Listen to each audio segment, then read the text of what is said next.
A democratic republic of sports. The Sportsocracy with ESPN Asheville hosts Tank Spencer and Jeremy Greene. Welcome into the Sportsocracy. I'm Tank Spencer. Jeremy Greene's alongside in the Wicked Weed studio. WickedWeedBrewing.com. Drink different. It is a Friday. It's time to drink different. Drink different. Now that we can be in bars past, like, when the sun goes down. Jeremy is we don't have to light Jeremy's candles so and shit. happy. He's so happy. Oh, no. I'm not happy. I was at a bar at 3 o'clock in the morning last week. What I'm looking forward to is the Night of the Living Dead that tonight's going to be. People that hadn't seen a bar past, I don't know, about 9 o'clock. Yeah. They're like, I could go till 2, and about 1 o'clock they're just going to be. Lots of lightweights. Lots of Ubers tonight. Yeah, Uber. If you're an Uber driver, tonight. You're an Uber driver. You'll make that rent payment tonight. Oh, Jeremy's excited about staying up in the bar all night. 100%. Yeah, that's gonna be. How many times? Never How many lost. times do you think you're gonna hear that damn song you keep playing me? Body yaddy, yaddy yaddy yaddy, Oh, God. yaddy yaddy yaddy. Oh, God. Yaddy yaddy. I'm such. Unlike Corvette, I actually like that one. That's the next Juju Smith-Schuster TikTok special. Yeah. What up? Is that what's going to save the Pittsburgh Steelers this year? Sure. Yeah, totally. Body yaddy. Yesterday was a big day in the world of the NBA. NBA trade deadline happened. Jeremy's still just super jazzed up about his Denver Nuggets. And the 2021 NBA champion Denver Nuggets. Oh, stop that. I actually heard somebody else say that, and I was on it first. You stole my shit. That's my shit. Get your own shit. Does it count, though, if you've been on it for a year? Yes. Just like the 2021 Super Bowl champion Arizona Cardinals. Remember where you heard it first. If you ain't first, you're last. Nice. That's a discussion for another time. But yesterday in the NBA, we had a lot of big moves. Victor Oladipo getting shipped off to Miami or given to Miami by the Houston Rockets. And that James Harden trade looks good now, doesn't it? And I bet you wish you'd taken Spencer Dinwiddie and Jared Allen and Karis LeVert when I said that. A whole mess of times. Yeah, today's a big day for Jeremy's Jets as well, or at least his GM. Joe Douglas gets his chance to go to the pro day, so we're going to talk pro day stuff. I pulled up some interesting numbers from pro days that have already happened that we'll go over, and we'll just talk about what pro days, the role that a pro day plays in the preparation for the draft, especially in a year that you didn't have the combine, what numbers to believe, what numbers not to believe, because some really crazy numbers came out of, who was it yesterday? Jason. Micah Penn Parsons. State. Yeah. Penn State. Weird numbers came out of Penn State yesterday. Are you too afraid to not believe? So we'll talk about that. And yes, everybody in the bracket contest, we need you to change your name on the bracket contest. You got to change the name of your entry. It's a very simple process. So we'll know who can have the invites to the second round of the tournament. Yeah, I'll put it out on Facebook. But however, on our leaderboard, I really don't want it to say Pimp Money is in third. That's not one of the real names. I can't think of one off the top of my head.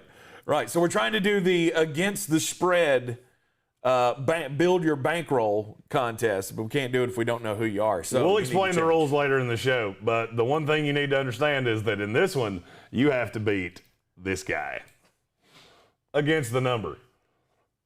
It could be fun. Body yaddy. I'm interested because I just want to play to see how well I do, see how well we match up. You choose against the spread poorly. I generally do choose poorly. But, yes, the NCAA tournament continues tomorrow with the kickoff of the Sweet 16, so we got to get all of this done. So go and change your name on the bracket game on the ESPN Tournament Challenge app. NBA trade deadline yesterday. Victor Oladipo goes to Miami, and Miami only had to give up Avery Bradley and Kelly Olynyk to get Victor Oladipo. Avery Bradley, who's going to be bought out, who will be bought out. There's already talk of him going back to the Lakers. Nice. And Olynyk, if he stays in Houston, will not stay past this year because he has player option at the end of the year. Right. So, yeah, let's look back at that James Harden deal. It doesn't wasn't look good now. It definitely doesn't look good now. Remember, they got Victor Oladipo. Dante Exum was the player that we were missing. We were talking about this earlier. Woo! And Rodon Kurix. Who's already gone. Along with 3 first-round draft picks, unprotected from the Brooklyn Nets. Which are going to be in the 25 range at best. Yep. Possible pick swaps in 4 other years, which, why would you swap picks? You're when you're picking at 4 and they're picking at 28, I don't think you want to swap that. Right, because they also got a pick swap in the deal from Miami. Like, what on earth makes you think you are ever going to be better than Miami? You know what's funny? You know when the pick swap is? 2025? It was this year. Oh, was it this year? Yeah, it's oh, my God. So now that pick literally means less than the warranty on my car. So you got 3 first-round draft picks and Dante Exum? Yeah. Congratulations. Good job, Houston. Good for you. For James and you could have had Karis LeVert, but no. We want to ship him off for Victor Oladipo. Yeah. Karis LeVert and Spencer Dinwiddie. Mm-hmm. We knew at the time that was a horrible move, and yet somehow they still just let them do it to themselves. Oopsie poopsie. God, Houston franchises are so bad. I mean, the worst team in the NBA is in Houston. The worst team in the NFL is in Houston. And the baseball team was banging on trash cans and shit. Uh-huh. And old Steven Silas gets to enjoy it all. Him and his they did win on Monday. They didn't mean to. And then they lost last night, so they've lost 21 out of 22. Yep, they're bad. They're real bad. It's a hot little streak. But Victor Oladipo going to Miami, though, that's a big deal. Not really. No? Victor Oladipo is grossly overrated, first of all. I mean, disgustingly overrated and has been for a while. Okay. The thing that mattered most to me about Miami was that they didn't give up a piece that really mattered for a guy that really doesn't. Mm-hmm. I mean, he's an average starter in the NBA. The name is more than the player is because he went second in the draft.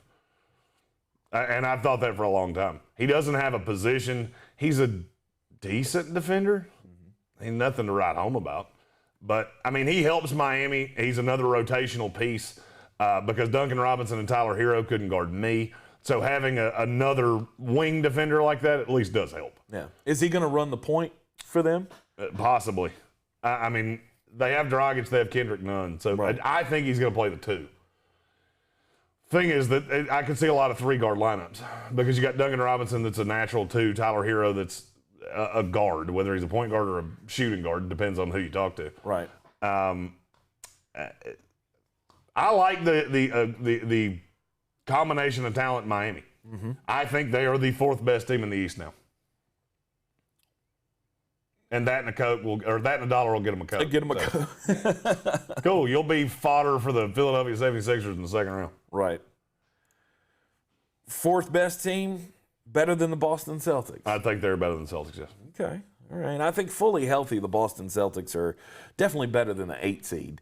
Certainly. Now. I would say, like I said yesterday, before any of these trades happen, mm-hmm. the way this is going to turn out is Miami and Boston are going to play each other in the 4-5 game as they continue to do.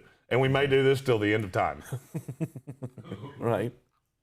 Do you still like Miami in a 7-game series? Coin flip. It's literally the best I can give you. It's a coin flip. Okay. Evan Fournier coming from the Magic over to the Celtics, I think makes the Celtics better. It gives them another legit shooter. My favorite part of that is that he told Celtic fans that are not familiar with him, just Google my name. If you do Google his last name, do not look at the images. It will not go well for you. You will be very sad that you did it. Yeah. I'm doing it right now. Oh! I want to watch his reaction live on tape. I'm just going to click images. Oh, it's all pictures of him. Oh. Did you search his name or just his last name? I just said just Fournier. It was the only thing that I searched. There it is. There it is. There it is. It's That's a scrotal disease. I believe I'd be changing my name. Yeah. Love you, Dad, and all the generations before you, but believe we're going to have to change that last name. That's disgusting. Yeah, so It was. Somebody tweeted that yesterday in the middle of everything, and I was like, what does that have to do with anything? Apparently that's what that is. Yeah, Google his last name. Yeah, just Google his last name. Gangrene of the sack. It's not good. It's never a good idea. It's not good. Evan Fournier with the Boston Celtics, to me, that's a great addition for them. Gives them another shooter. But again, they're fourth or fifth. I mean, it gives them another shooter. You didn't have to give up much for him, so there's definitely a merit to it. I think it was a very good deal, but not one of the two best deals of the day. No, because Aaron Gordon going to the Denver Nuggets, that's a big deal. That's a big friggin' deal. 2021 NBA champion, Denver Nuggets! I mean, you're going to be very physically imposing, obviously, with Aaron Gordon now, but does that make them... Oh, you didn't have my button turned up, did you? No, I mean, it was low. I just raised the volume. Oh, okay. Yeah. We're going to be hitting some buttons today. Yeah, you just keep talking. I'm looking for stuff. Oh, my gosh. You're going to be very physically imposing, obviously, with Aaron Gordon, but where does that where does that leave you in the hierarchy of the West? With Aaron Gordon? Yeah. You could be the best team in the West. Oh, you could be the best team in the West. Okay, why? Why is that? So who's legitimately better?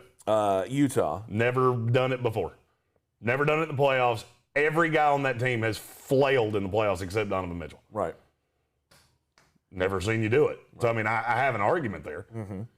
I mean, yes, they're playing fantastically. Now, when we get to the playoffs and everything gets really tight, I'm not sure how much I like Utah. The Lakers when they're healthy. And Are they, though? And they will be healthy. Are they, though? Are they really? Look at this team without LeBron James and Anthony Davis. I understand that's two of the five best players in the NBA. I get it before you even say that. All right. What I'm saying is look at the ancillary cast here. Mm-hmm. And now realize that those guys are going to have to defend Michael Porter Jr. and Jamal Murray. Good luck with that. But it made them very difficult to guard. Mm-hmm. That's the thing. The number one thing that's been missing from the Nuggets all year is Jeremy Grant. Mm-hmm. So what did they do? They went and got Jeremy Grant on steroids. They went and got Jeremy Grant with an actual offensive game. I understand he's scoring 23 points in Detroit. He is hard to watch at times. Right. So you got a more fluid, more athletic version of that. Mm-hmm. Who can defend and switch. You didn't have to give up Zeke Nnaji. You didn't have to give up Michael Porter Jr. You didn't have to give up a rotational piece outside of Gary Harris. Mm-hmm. And now granted, Gary Harris is important. He's been important. But you got Monte Morris and you got Will Barton that can shoulder that load. Right. I'm still kind of shocked about if the reports are true about Talen Horton-Tucker and the Lakers not giving up Talen Horton-Tucker to get Kyle Lowry. Can I tell you something that you do that if it kills me, I'm going to get you to stop? What's that? You take one report and you treat it as gospel. Because there's been one person that's reported that. It's been reported about 98 other ways that, they were fine with that. Toronto wasn't interested. Yeah. And I'll be honest with you, I don't think the Lakers were all that interested. I know they were in, but think about what they would have had to have given up. Had they done that, this team would have literally lost every game they played until LeBron and AD came back. Mm-hmm. Because they would have been thin as hell. It never made sense to me. Lowry only made sense to Miami. And as soon as Miami made the deal for Victor Oladipo, it was you knew it wasn't going to happen. Blatantly obvious. Right. Between the George Hill deal to Philadelphia and the deal with Oladipo, it was very obvious Toronto's asking for too much for a guy that can be gone at the end of the year. Mm-hmm. That's what happens. When you hold on to an asset like that, they depreciate when you have no control. Right. Oh, you guys are bird rights. Okay. And it's a 35-year-old guy at the end of the day. The Lowry thing. You're getting for 2 months. You're getting for 2 months and you're paying entirely too much to do it. Right. I'm not saying he's not a good player. He's the best player in Raptors history. I heard our Canadian friends at Armchair Commentary call him the GROAT. The GROAT? Greatest Raptor of all time. Nice. Vince Carter play there? Yeah, I'd still take Kyle Lowry. Oh. You got to remember, Vince Carter played there for a few years and then wound up with the Nets and then bounced around the league like a ping pong ball. When it comes time for the Denver Nuggets to match up with the Los Angeles Lakers, though, you think they can beat them? I do. I do. Good. Well, here's the thing. This is what nobody knows because nobody watches Nuggets basketball outside of me. Right. At least in this fun little circle. They figured something out with Michael Porter Jr. You play him at the 4, and now you have this suicide lineup that you can't guard. Because you got Porter that's just good enough to guard a guy on the wing. He gets banged around down low. Well, guess what? We found a guy that could fix that. Because Aaron Gordon can bang with you because he's a gigantic human and he's athletic as hell. So now you have, and I told you this as soon as the deal came down. I see a path where they run suicide lineups with Aaron Gordon playing the 5, Michael Porter at the 4, and this is while Jokic is sitting down, and they just go, okay, defend us now because we're going to run like hell. Right. Because that's what they did with Jeremy Grant. That's why they were so impossible to play last year because it was 2 completely separate teams. Because with Jokic, they don't play at this blinding pace. They're quick. They're not, it's not warp speed. Then you had this subgroup come in with 4 minutes to go in the first quarter, first 4 minutes of the second quarter, and in the second half. And they play at Mach 10. So you had to play 2 completely different styles. Nobody else in the NBA does that. And it's a different build, and I think it's going to be a pain in the ass for teams like the Lakers that aren't deep. Yeah. They're just not. Well, what's the biggest difference, though, between what we saw these two teams get together last year and the Lakers ran away with it? That's kind of an overstatement. The Nuggets blew them out once and hung in another game. It's also the first time they ever played the playoffs. Yeah. You also had Michael Porter, who was a glorified rookie. So what's the difference? Do you remember that? You remember how Jeremy Grant would come in those lineups? Yeah, they would run, but they couldn't score. Yeah. Oh, that lineup would score now. Because now you got Jeremy Grant, you got JaVale McGee, who is a markedly improved version of Mason Plumlee. Yeah, they're a problem. They're a problem in a big way. All right, so what was the number 2 deal for you yesterday? Nikola Jokic. You got Jokic, and see the reason Nikola it's not Vucevic. God, fuck! I've done that like 8 times now. Right. Nikola Vucevic. Yes. And Vucevic was the best player that moved yesterday. My problem is that he moved to a team that I'm not sure is actually a legitimate contender. Who is the best asset for the Chicago Bulls right now? Zach LaVine. I disagree with you. He's the best player. That's not what I asked. What I asked was, who is the best asset? Lauri Markkanen? Nope. Brian just said it. It's Patrick Williams. Because he's the guy that can make this lineup super, super, super multiple. Here's the problem with that. Now you've got Nick Vucevic, who in those fun, pound your brains out lineups, Pat Williams plays the 4. Okay, now we officially have a team that is not efficient at all. Nick Vucevic is not an efficient scorer. He's a volume scorer. And when he became an all-star is when his usage rate was like 4th in the NBA for a center. And now you're going to have him with Zach LaVine, who's also a high-usage player. And I don't know how that fits. Offensively, it'll be great, but they're going to get run through like a hot knife through butter on defense. But when you only have to give up Wendell Carter, who was doing nothing in Chicago, he's still a good asset. And I think he will do nice things in Orlando. And it's basically a signal that they've completely given up on Mo Bamba, who's the only person who's had a year's worth of effects from the coronavirus second wave. And Cam Newton. Oh, yeah, Cam Newton's had it. As well. Cam Newton got it in 1999.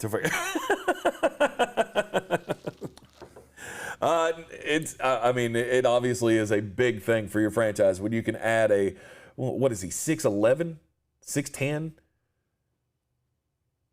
Nikola Vucevic? Oh, Vuce is 6'11". 6'11", yeah, 6'11" guy who shoots 40% from long range. But that's not truly accurate. How's that not accurate? It's not that's accurate. How many shots he's hit. I understand that. He's also had some games where he couldn't miss. That's not what he is historically. He's historically about a 35% three-point shooter. Okay. You can look at stats and quote off numbers at me all you want to, but you watch the games and it becomes very, very obvious that he's one of the least efficient players in the NBA. And guess who you just paired him with? Another of the least efficient players in the NBA. I'm not saying it's not good, and I'm not saying they're not going to make the playoffs. What I'm saying is all of a sudden they turned into the 4th best team in the East, and I have laughed about that for a full day. No. There are people that think that's the 4th best team in the East. And there are people that are wrong. Yeah. I'm talking smart people, like people that know the NBA quite well. Here's the thing. You still have the same problem. Because they're a play-in team. They're close. They're 6 or 7. I could see them being the 6th best team in the East. Mm-hmm. But here's the thing. This is all of these moves out East where you're just rearranging furniture on the Titanic. It doesn't matter. You're going to go play Philadelphia, Milwaukee, and Brooklyn and get run out of the gym. Mm-hmm. Every one of these teams we've just talked about, they would get run out of the gym by the 3 teams I just said. Yes. And at least 2 of them are going to have to play them in the first round of the playoffs. So how's that going to work? Looking forward to that. Going to be fun. Some enemies become friends. Friends become enemies. Good time. As we've learned as Charlotte Hornets fans, it's better to be relevant than to be nothing at all. And I know you have the exact opposite thought of that. Not in the NBA. Depends on the draft year. Depends on all kinds of things. Right. In the NBA, it depends on the draft class. Now, this is a draft class that you want picks. That's the reason I like what Orlando did. Mm-hmm. Because now you have another ticket into what is a really good lottery. Mm-hmm.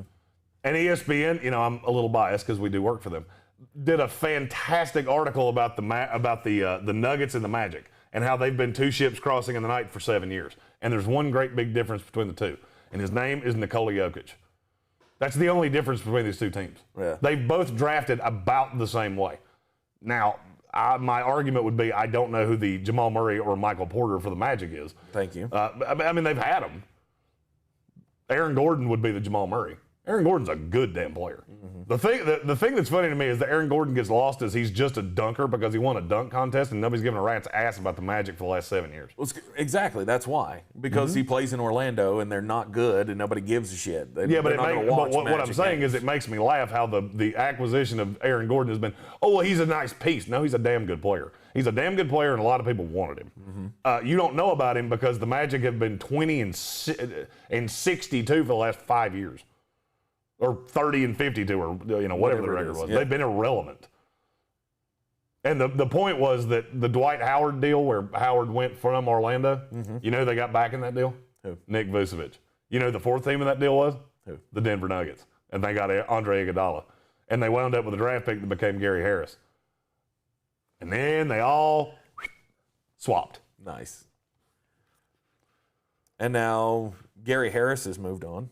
Hey, my favorite stat of the day, every guy named Gary in the NBA got traded yesterday. all 3 of them. All of them. Gary Trent, Gary Harris, and Gary Clark. They all 3 got traded, and 2 of them got traded for each other. That'd be one of those great stats that we'll always remember. Gary Harris and R.J. Hampton. And what were the draft picks? Like 2 second-round draft picks? Which deal are you talking about? Gary Harris, R.J. Hampton going in the Aaron Gordon. And a 2025 1. Going in the Aaron Gordon deal for Aaron Gordon and Gary Clark to the Magic. George Hill going over to the 76ers. He's the backup point guard they needed. This was better than giving up Matisse Thybulle and Tyrese Maxey for Kyle Lowry. Not even close. Not even debatable to me. George Hill can run the second team, which is exactly what they needed. They needed a guy that could play 18 minutes a night. Right. Found one. The Toronto Raptors sent Norman Powell to the Blazers. Yeah, the Raptors did a lot of things to open up roster spots so they could take back more guys for Kyle Lowry, and then they didn't do that. The Raptors have one fatal flaw. They have 2 point guards. And they try to play them off of each other, and it doesn't work. Right. The Raptors are like the socialism of the NBA. Everybody's going to get their turn. It's going to be everybody's day one day, but it's not ever everybody's day. What they did to Denver, that was everybody's day. Mm-hmm. That's what they could be. It's not what they are. It's not what they are. It's not what they're going to be. I said trading Lowry would have been a net positive for them, and I got killed for it across a couple of the shows I've done over the last few weeks. It would have been a net positive because Van Vliet would have become your point guard, and then you could have gotten guys like Chris Boucher minutes. Instead, what you did is you traded off pieces that would have allowed you to do that to facilitate the trade for Lowry, and then you didn't trade him. And there's a team that does this every year, and it never works out. Ever. The guy that we talk about, he's going to be dealt. Yeah, he hears that shit too. He knows you had conversations. And the team looks at it like, well, they were trying to sell off. That wasn't the intention, but you're never going to sell that. Mm-hmm. With this group of guards, though, I mean, the Toronto Raptors, can they sneak into that play-in area? Can the Raptors sneak in? Can the Raptors get into that area? They can get in the playing game, get the shit beat out of them by the Bulls or the Knicks or one of these other teams. Right. With Fred VanVleet and Kyle Lowry and Gary Trent and OG Anunoby and Rodney Hood. I mean, that's a lot of wing power. Mm-hmm. They play a legitimate big guy. What happens? Oh, he eats them. They alive. get beat like a kettle drum. Yeah. Because yes, Siakam's a decent defender. He's a decent wing defender because he's thin as hell. Mm-hmm. Big guys eat them alive, and Chris Boucher is worse. Fun offensive player, couldn't defend this table. Right. The little Tampa Bay man over there, he dropped 20 in Chris Boucher's face. But Norman Powell going to the Portland Trailblazers, that definitely gives them more firepower. I mean, they're gonna go by the the Alabama offense. They're gonna play three guards. Chuck threes. They're gonna play three guards a lot. They're gonna shoot a lot of threes, and they're gonna be pretty damn efficient at it. Mm-hmm. They're going to outscore you. And here's what nobody's talking about: the reason that the LaMarcus Aldridge thing isn't happening is because Enes Kanter has been really good. They got him for a bag of peanuts, and he's been really good. They can't defend anybody, but you know what? In the NBA at this point, I'm slowly coming to the, like ships passing in the night. I'm coming to the realization, it doesn't matter. The Brooklyn Nets are just running roughshod over people. They can't defend anybody. Yep. If you can shoot and you can score, this is Nate Oates basketball, just exactly like you said. Yeah. Shoot threes, hit a lot of them, hit a reasonably decent percentage, win ball games. Yeah. It becomes a track meet, and it's just sprinting to the three-point line and stopping. It may not be the most entertaining basketball, but it is fun to watch guys throw shit up from the logo.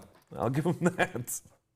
And of course, Damian Lillard does it better than anybody. I think, Portland, I think they're stuck like the East teams, though. They'll never climb above 4. No. I don't think they can climb 2-4. At the end of the day, they're not as good as the Jazz, the Suns. I would say the Clippers is close. The Lakers or the Nuggets. Mm-hmm. Cool. And you're going to be fodder for one of them in the first round. Right. And they will eat you. Because you know what every one of those teams has in common? They have a big guy that can destroy you. Mm-hmm. Oh, you got Yusuf Nurkic? Cool. Can your big guy shoot from 15 feet? Because Yusuf Nurkic becomes completely irrelevant if he can. Apparently, Miami is hot on getting LaMarcus Aldridge. He will be in Miami. Out. He will be in Miami. So within the next few days. So with the addition of him, do you still stand by Miami? I've already chalked that up. But to be honest with you, if I thought about it, I'd have mentioned it earlier. Oh, okay. I mean, it is what it is. I still don't look at you as better than. I mean, does that make them better than Philadelphia? No. Does it make them better than Milwaukee? No. Make them better than Brooklyn? No. They're still at 4. They're still the 4 team. That's what you are. What you are. See, I wasn't thinking about that earlier when I said about the Boston Celtics, and so now I'm thinking, yeah, maybe you're right. Maybe they are the 4 team or the 4 seed in the Eastern Conference, no matter what happens. Last thing I want to say in the NBA, the buyout market is going to be ridiculous. There are going to be a lot of guys. This is going to be a heavy year in the buyout market because there's so many teams that feel like they have a shot. Right. There are about 7 teams that think they can win a title right now. I would say there's 4 in the West and 3 in the East. Mm-hmm. And Miami is kidding themselves that they might be the 8th. Boston might be the 9th. I put Miami and Boston right together. They're the same team. Right. They wear different colored jerseys and they have some slightly different pieces, but they're the same team. Yeah. Good young talent, not good enough to win a title. The media is all abuzz in the NFL today because it's a big day in Provo, Utah. Zach Wilson Day. Zach Wilson is having his pro day, and of course, without the combine, it's one of the few opportunities that evaluators actually get to go and see these guys before the draft. And so Joe Douglas is going to be in the house, as well as others from the New York Jets organization, and I'm sure everybody that is drafting below them is going to be watching very intently as well, because despite what Mort says, Jeremy, his sources are telling him that it's not Zach Wilson. Well, here's how this is going to go. Because there's something that nobody's talking about, at least I haven't heard anybody talk about it, that really bothers me about Zach Wilson. He has a surgically repaired shoulder. A team's going to have to be real comfortable with when the medical comes back. And this is something I wanted to talk about today. This is the hardest year to be an evaluator of all the years I've been doing this. Mm-hmm. Even harder than last year. Last year, we at least got to March. This time, there's nothing. You watch the pro days, you cannot directly access these guys. The medical's done by the league, and I'm going to be honest with you. I'll give you an example. If your life depended on a medical diagnosis, would you not want to be there? Yes. Kind of stands to reason, right? Yes, absolutely. These NFL teams can't. And their careers and livelihoods depend on it. Mm-hmm. And you're counting on the NFL's medical team and what they send to all 32 teams. A guy like Zach Wilson, who's had his shoulder put back together like Humpty Dumpty, that bothers me. Yeah. Especially when you have an option like Sam Darnold. And what I think is going to happen, Joe Douglas is in the building for today. So, the draft, this year's draft starts at 2. I've said that since, the day the season ended. Right. Joe Douglas is in the building. Joe Douglas likes Zach Wilson. Could he see enough today to really go to Rob Saleh and go, I think this is the guy? They seem to have a good relationship. They seem to have a good working relationship. Could he convince him? Absolutely. Am I definitively telling you Zach Wilson won't go at 2? Nope. Am I definitively telling you he won't go to the Jets? No. What I'm saying is right now Rob Saleh is dead convinced that Sam Darnold needs to be their quarterback. And he's a better prospect. At this point, I would rather have Sam Darnold than Zach Wilson. The one thing that changes is the money, because Zach Wilson will be on the rookie scale for 5 years. Darnold has 2 left. That is a big difference. The question is that as big a difference as there is in the talent? For me, that answer is no, but it's close. Chris Mortensen saying yesterday that this was Zach Wilson's job to lose. And Adam Black hit this nail on the head. That's it. My favorite line to say on this show is, why did that? Who wanted you to know that? Yeah. If somebody tells me, and on the low level, or especially somebody like Chris Mortensen or Adam Schefter, a rumor like that, somebody wanted you to know that. Mm-hmm. Who wanted you to know that? The New York Jets. Yeah. Because they want to drive up the value of this, and they want to weigh these against each other. Okay, we can get 20 from the Bears for Sam Darnold, or we can get a king's ransom for 2. Which one would we rather do? And that's what they're trying to do. That's the reason Joe Douglas is in the building. That's the reason he brought several scouts with him, from what I'm told. They're trying to make it look like they're completely in love with Zach Wilson. Right. Because they want teams to watch the tape of this year. Because the tape from this year is incredibly good. So it's all just a ploy. It's all just a game. Everything's a ploy. The NFL's a game. That's what it is. It's a game. Right. Well, I mean, Zach Wilson also, he does have the opportunity right now to be the quarterback. If he has a fantastic pro day and blows everybody away. Doesn't mean shit. It doesn't mean anything. Doesn't mean shit. Really? Doesn't mean shit. Well, wait a minute. There's nothing he can do today. The pro day part of this is not what – the pro day part of this will hit a desperate team. The Jets are not a desperate team. Mm-hmm. Pro days turn opinions on teams that are desperate. I'm going to use the same line I use a lot. When the lights come on and all the pretty people have paired up and the drunk people start looking at each other, it gets real easy to go, well, I'm horny and you're here. That's the definition of what happens at pro days with quarterbacks. Right. Teams go, I have to have a quarterback, and look at his arm. I can sell this to the owner, and I can sell this to the fan base. In spite of the fact every bit of my evaluation is screaming, no! And Zach Wilson has a lot of things that scream, no. When a guy gets compared to Johnny Manziel regularly, that scares the fuck out of me. You know why? Because Johnny Manziel had talent. Problem is, he didn't have dedication at all. Zach Wilson's uncle owns JetBlue. They've got more money than they could spend in 5 lifetimes. Mm-hmm. He doesn't have to do this, but he's a competitive guy. What's going to be telling on Zach Wilson is when they actually get him on this thing right here. They see him on Zoom and they can ask him questions and they can see how he responds. The other thing will be the medical. I'm not sure the Jets can be swayed on the medical. I'm just not sure they can. Joe Douglas is one of the most judicious GMs I've ever seen. And I'm not saying that because I'm a Jets fan. And I'm not even saying it necessarily as though it's a good thing. I'm saying he is very, very X's and O's and very black and white when it comes to his analysis of things. Yeah. I struggle to believe with the Manziel comparisons. And I'm not saying he doesn't love the tape. And I'm not saying he didn't want to draft his own quarterback.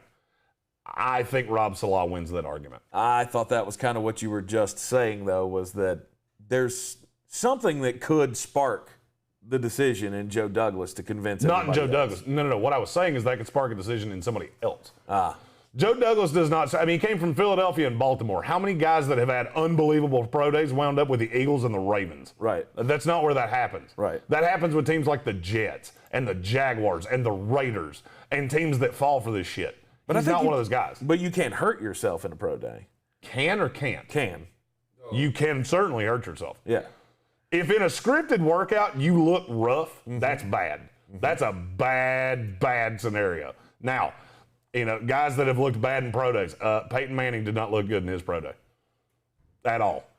He didn't look good, and I'll be honest with you, he was always a guy that looked better on game day than he did on tape. Always. Practice field, Peyton Manning looked like an average quarterback.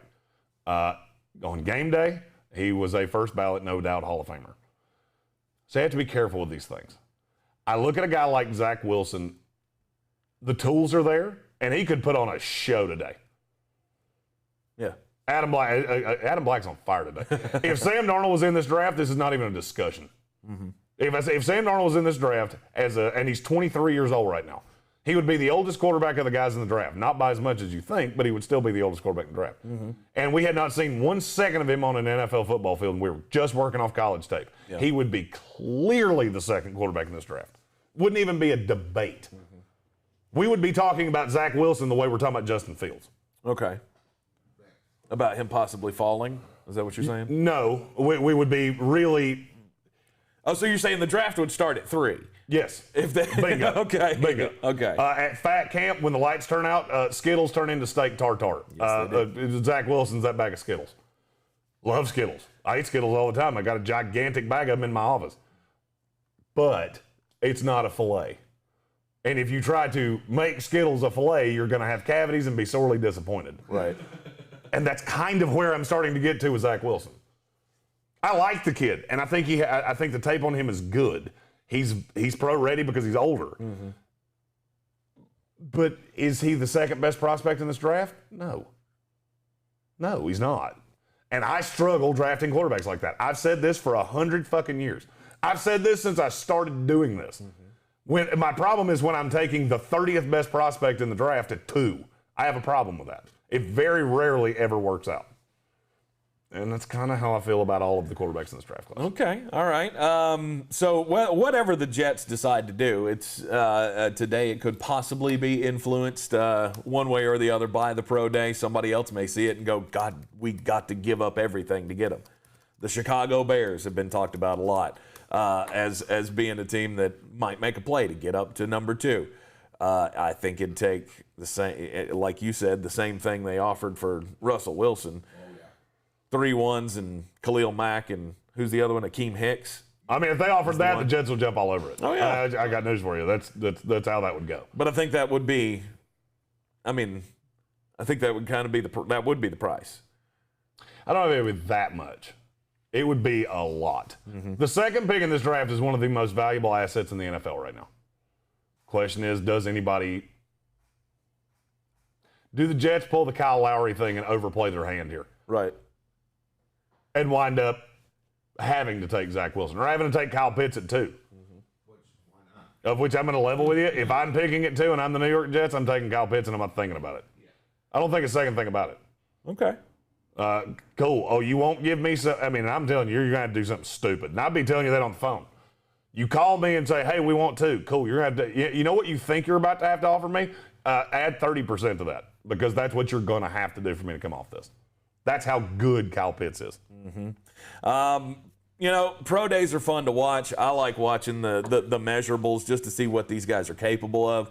I know it doesn't mean everything of what they can do on the football field. We know that. You said doesn't mean shit wrong. I still think that it's fun watching what human bodies are capable of.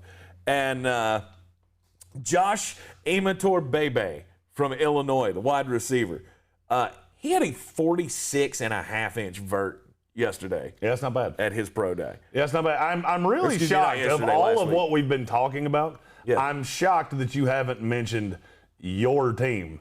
My team? In all the time we've been doing this, I'm shocked you haven't mentioned Georgia after their pro day. Because you had a guy that did some shit. Stokes? Uh-huh. Yeah. Yeah, he ran a 4.25 as a corner. And here's one thing, I really need to rant about this for a minute. Here's the problem of being somebody like me. We never trust Pro Day 40 times. Ever. Right. Because it's borderline impossible to sync it up on a stopwatch and play it in real time. So it's really hard for us to get a number on the backside that's completely accurate. We're trusting some guy wearing a Georgia hoodie and do it in a judicious way. I've seen more 40 times under 4.4, and we're not even done yet. We're not even close to done. Right. I've seen more sub 4.4 40s this year than I've seen in the 9 years I've been doing this beforehand combined. I mean, a 4.25 is stupid fast. That's faster than Tyreek Hill. Yep. Henry Ruggs ran a 4.27, and that was the better of his 2 times. You're telling me this corner, and first of all, I thought he was fast anyway. I didn't think he's that fast. I'm struggling to believe these numbers. Jason Owa runs a 4.36 at 6'5", 260. I've never seen that before, and I'm struggling to believe that I've seen it now. Right. What was it Mackay ran last year? Becton 5.11. Yeah. At 6'7", 3 billion pounds. Yeah, you know how big Mackay Becton is? Look to your left or to your right, wherever the closest wall is. That's how big Mackay Becton is, and he ran a 5.1. Now, just understand, you can't run a 5.1. No. You think you can. You can't. No. Rich Eisen regularly runs about a 5.8. You think I could break 7? No. Could I break 7? Hell no. You know what you could break? Your ankle. My Yeah, you could break it. You could pull a Tom Segura and actually break this bone. I don't know how you break this bone, which is one of the strongest in your body. He managed to do it. You would do the same thing. You think so? Yes. All right. 100%. All right. 100%. I want to do this so bad. How fast do you think you could do it? How fast could I do it? At this point? Shit. The time, we could do this. We could do this. We could 100% do this. Oh my God. And maybe we should. I mean, we're totally ripping off Rich Eisen shit. Why not? You know what? We are 3. We know what his time is. I kind of want to find out just how slow I am. 17. That's. I'm gonna say you would run a 17.4. Yeah, Wayne didn't smoke a cigarette 30 yards into it. You know how fast Usain Bolt ran the 100 meters? That's about how fast you could run the 40. Oh God. Yeah. That's not nice. And it's also true. It's also not false. All right, we're gonna do this. So Adam Black said set the over-under. What are we talking about? The over-under on him running the 40? Yeah. Oh, 8. I'm going solid 8. Damn. I've seen him run down the hall at the station. Actually, you don't know what it's like when I turn on these jets, brother. Oh my God. You ever have a platter of Jell-O and you just shake it and you just watch it go? Oh, it's gonna look so much worse than Andre Smith's video from the combine. Oh, yeah. That's that old Tom Segura line. When you see a fat guy and go, "Oh my God," and then somebody says, "You should want his body." Yeah, he's in way better shape than you. Oh yeah. Oh, this is gonna be fun. 8.5. All right, I'm getting 8.5. Here's the question. Here's the question. What happens to the betting line if he falls down? Because to be honest with you, if there was a prop on him falling down, I would bet everything I have on it. Have you ever run a 40 in your life? I doubt it. I mean, I'm sure I did in middle school football. The better question is, how long is it going to take me to teach him how to actually do this? The way that you have to. You gotta line up your hands on the line and. Yeah. Adam Black said, "Are there donuts at the end?" Now, see, I need some inspiration. If you put donuts at the end, I'll go under 8.5. Hey, we should get some of those donut Wicked Weed beers and put those at the end. Yeah. Donuts with Wicked Weed beers. He might run a 4.6. Especially if we put them on if we tied them behind a truck or something. And there was a risk they could get away. All right. What does this say? He's donut aided, no wind aided. Whatever it does, whatever it takes to get the job done. Oh, that's what you got to do. My question is, number of bones broken during this pro day workout. We're going to pull every muscle in our body. Yes. I'm going to have to do extra yoga that morning to get all limbered up for it. The only place your yoga pants have ever been are to Target and fucking Starbucks. I don't have yoga pants. There you go. They Don't you though? no. It's too binding. I need to be free when I do my yoga. As evidenced by your Charlie Sheen North Carolina shirt. I think they stopped making that shirt. When I do in yoga, it looks like 1997. I'm being examined for a Fournier. Oh my God. I chose a poor time to take a sip of that coffee. That's how we tie all that together. Alexander, this who was idea, actually though. our resident odds maker, 8 seconds at over -115, unders -105. If Tank falls, it pushes. The end of that is why I wouldn't bet it, because I would bet $1 to a donut that he falls down, at least once. All right, we're doing this.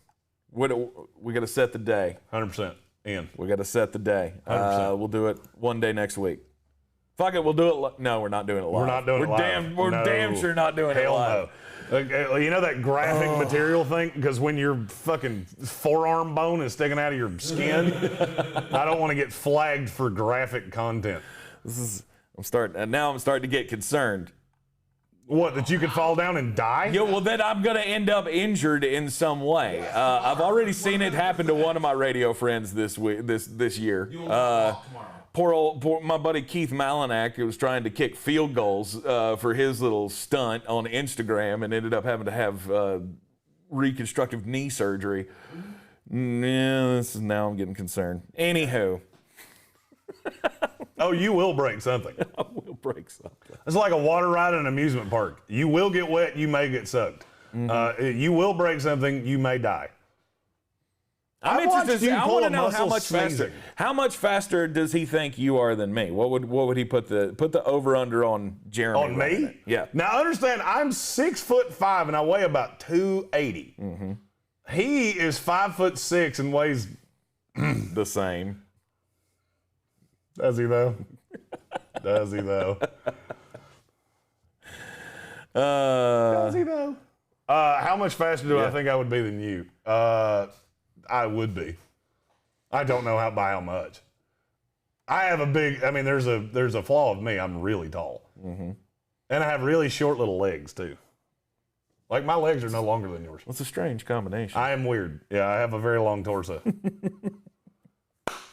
Oh, the side bets are the injuries, Adam Black says. Oh yeah. I mean, if somebody gets hurt, that guy right there. Absolutely. Brian, who you can't see off camera, is a very close second. Oh, Brian, are you going to do this too? Fuck yeah, I'm gonna do Fuck yeah, he's doing it.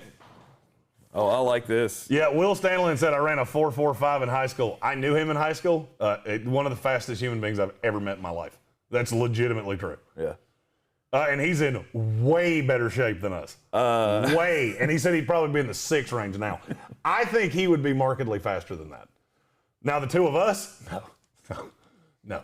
But my biggest flaw is going to be if I run 30 yards, my lungs might actually explode.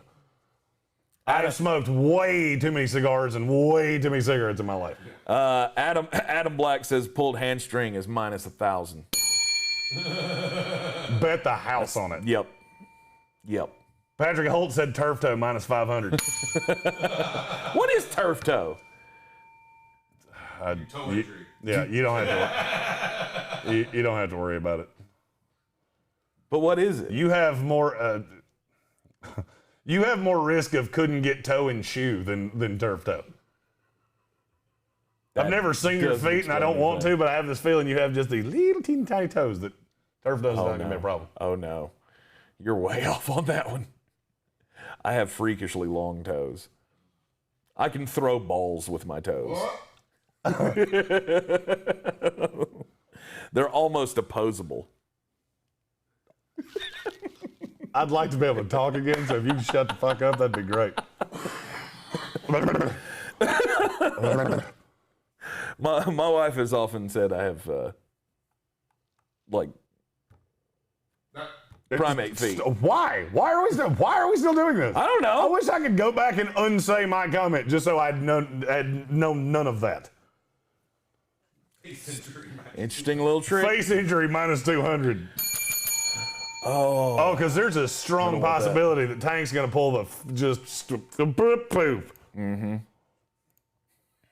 fall like a door off the rails. Just I don't like where this conversation has led because it's going to end up being my undoing. 100%. We're all here for it. Oh, I let you pass on the field goal thing because you tried to tell me at one point you'd kick a 37-yard field goal, and I laughed my ass off. I never said that. Oh, maybe I'm remembering. Yeah, it that wasn't me. That wasn't me. The only time when the Bears did that thing where they had fans trying to kick 47-yard field goals, you didn't tell me you could make that? No. Oh, okay. No. Somebody did. Somebody told me they could make that, and I laughed my ass off. Yeah. It wasn't me. I promise you that. No. The only couple times I've ever tried to kick a football, it did not go well, and I went, well, that's the last time I tried that. Yeah, I'm convinced I could kick one from about 27, and then it gets real thin from there. J.C. Horn. He's fast. He's going to move up some boards as well. Yeah, unfortunately, I thought that J.C. Horn would be there for the Jets with their second pick. Not anymore. Not anymore. He had an 11-1 broad jump. That's not bad. I mean, it's not Byron Jones good, but it's the Olympic record for the broad jump was set at the NFL Combine by Byron Jones. 12'3", wasn't it? Yeah, which is ridiculous. 11-1, still pretty damn good. It's good. I mean, here's the thing. There are a lot of very athletic guys in this class. Paris Ford is apparently not one of them. Paris Ford, the safety from Pittsburgh, who I've been high on. Yeah, apparently whatever was happening at Georgia and Penn State with stopwatches, Pittsburgh didn't get the memo because they had two of the most god-awful workouts I've ever seen. When I got the report from Pittsburgh's Pro Day, I learned a new term, the 0th percentile. I did not know there was a suffix for 0. I just thought it was the 0 percentile. Nope, 0th. It's a thing. I Googled it. And as a safety, he ran 4.9, was it? Yeah. And he's not big either. Yikes. Spencer Brown, the offensive tackle from Northern Illinois? 6'8", 311 pounds. He had a 6.96 in the 3-cone drill. Yeah. A.J. Brown's time in the 3-cone drill was 6.89. That's pretty good. That is a freakish day. See, and the bad thing about this is that you have all these fuzzy math pro day times, and it makes people like me go back and watch the tape and go, okay, if you're that fast, you don't play nearly that fast. Micah Parsons runs a 4.39. Okay, your tape doesn't say you're that fast. If I miss your 40 time by 0.2 of a second, you're either playing really slow on tape or somebody was a little quick with the trigger. Yeah. And then, of course, there's Kyle Pitts, who's just a freak of nature. Yeah. And ran the 4.46, 6'6", 240 pounds. That's insanely fast. That's got to be close to a record for tight ends. I should know this. Darren Waller has one of the fastest ones, and his workout was damn near a mirror of Kyle Pitts. Kyle Pitts. I mean, Noah Fant ran a 4.5. The fastest one... I'll get there. All in all, I think again, it's just fun to watch what guys can do. And you're going to get to see me get hurt next week. Vernon Davis. Not really looking That's who I forward thought to it was. But Vernon Davis. 4.38. Yeah, he was a freak of nature, too. He also had a 42-inch vert. I remember that specifically because I didn't know people that size could jump that high. I'm so ready for draft stuff. It starts next week. We're doing individual team videos next week on team needs and draft prospects. Right. There's going to be a lot of time spent here in the Wicked Weed studio. Yep. Fun times. The NCAA tournament gets back underway tomorrow with the Sweet 16. Yes, that was Brian hollering in the background because he's so excited. That's me and Brian. Because we still have teams left. This guy, not so much. Not so much. Not so much. It wasn't our year, and now apparently everybody's leaving. But there are 16 teams still alive in the NCAA tournament, and it's going to be another fun weekend. I am coming around to, though, I did my second bracket. You know, you can do from the Sweet 16 on to the national championship. I do have Loyola going to the Final Four. Because I think they can end up beating Houston. Sorry, Brian. It's not going to happen. I don't think old Buddy Buckets in Syracuse are going to be able to get past Houston. Tomorrow, everything gets kicked off with Loyola Chicago and Oregon State. Baylor, Villanova, Arkansas, Oral Roberts, and then Houston, Syracuse are all your games tomorrow. Mm-hmm. Of those, what's your favorite? What are you looking forward to tomorrow? Yeah, your favorite looking forward to tomorrow. I think it's Houston, Syracuse. That's the one I was stuck on. I would say that's probably right. I mean, I think Loyola is going to blow out Oregon State. Mm-hmm. Villanova, Baylor could be good.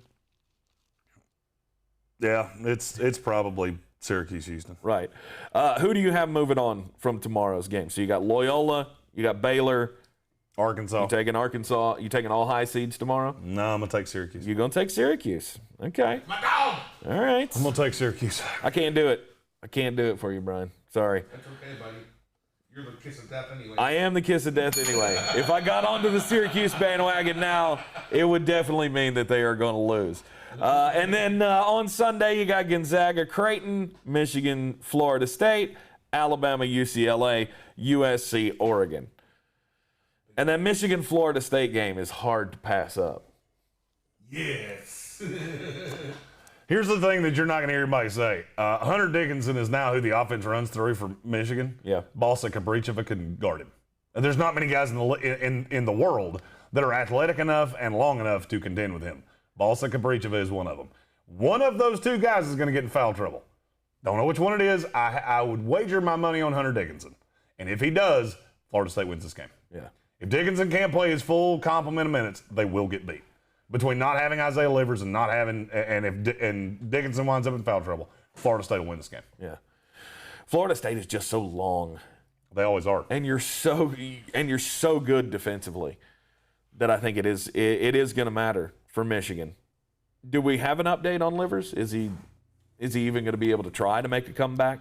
Everything I've heard is he's not going to play, but I'll check for that's everything that I've posterity's sake. I mean, I was reading an article yesterday, just trying to find out if he was going to be playing. It would be miraculous if he returns by the Final Four. Yeah. Unfortunately, they're not going to get that far. All right, let's pick them against let's pick the games before we get out of here. Pick the games. Mm-hmm. Okay. Are we picking against the spread? Yes. Oh, let's do that. All right. Give me a second. I need to pull up the spreads here in front of me. I like spreads. Picking winners is one thing. All right, here we go. Doop-a-doop-a-doo. This is not going to be in order. Baylor. Make sure you don't look at the open. For the love of God, don't look at the open. I got it. Just let me go. He says that. Baylor -7.5 against Villanova. Villanova +7.5. I agree with that. Arkansas -11.5 against Oral Roberts. Oral Roberts +11.5. Ooh, okay. I'll be on the other side. Backdoor cover. I'll take Arkansas minus Max the Adams is good enough to cover that number. Okay. Loyola Chicago is -7 against Oregon State. I'll take Loyola Chicago. Defense is too good. No premium score for Oregon State. Mm-hmm. Was that -7.5? Yep, -7.5. No, -7. 7. It's -7. I'll give the hook. I'll take Oregon State plus the 7. Yeah, well, Alexander said he's got a lot of money coming in against Oregon. You know, or against Loyola on Oregon State. Yep. You know my rule about the public. When they go one way, you go the other. Mm-hmm. That is. Sorry, they threw some NIT games in here on me. That's not a real thing. Can we separate this, please? Syracuse and Houston. Houston is -6.5. Syracuse +6.5. Agreed. Florida State is +2.5. +2.5. Florida State. Against Michigan. Florida State. Agreed. Take them the money line. Gonzaga -13.5 against Creighton. I'll take Gonzaga to cover that. I'll take Creighton to cover that. Okay. Creighton +13.5. I'm on Gonzaga -13.5. Southern Cal -2 against Oregon. I'll take USC. Me as well. And then Alabama -6.5 against UCLA. Alabama. Agreed. That was 6.5. Yep. It's my dark horse to win the national title. Again, agreed. However, I still don't think anybody's going to beat Gonzaga. Well, but it's going to be a hell of a You think game. Gonzaga could beat the Memphis Grizzlies, so they're not as infallible as you think they are. I never said that. I do believe that they are the most complete team in college basketball, and I think that they will go on to win the national title over Baylor. I still got both those teams getting to the Final Four. But we'll see how it plays out. Sweet 16 again starts tomorrow. Don't forget to change your name on the bracket game on the ESPN Tournament Challenge app. We do not know how to sign you up for the Build Your Bracket. Build Your Bankroll competition that is coming for tomorrow's games and all the games for the rest of the tournament, where you will start out with You'll start out with your own bankroll depending on how well you did in the original bracket game. Mm-hmm. And then you bet your bankroll every day on the games. And you have to bet your whole bankroll. Mm-hmm. If you have $50, you have to bet $50 every day. If you don't use it, you lose it. Do you get $50 every day, or you just start with $50 you and start then you build with it? Okay. You start with whatever you earned in the bracket challenge. Once you bust, you're busted. And once you bust, you're done. Okay. Once you're done, once you're out, you're out. All right, so again, change your name in the bracket contest so we can reach out to you and put you into the Build Your Bankroll. We will get the information out on the Facebook page later on this afternoon. Yes, I'll be putting a graphic out. I'm going to try my damnedest to give people as much time as possible to get their information in. Mm-hmm. If you're definitively in, I'll be sending a message to explain things to you later. Don't forget to like and subscribe to the channel and follow all of our free agency grades that we are rolling through team by team. We're putting out a shitload of videos today. We put out 8 yesterday. We're doing, 8 more today.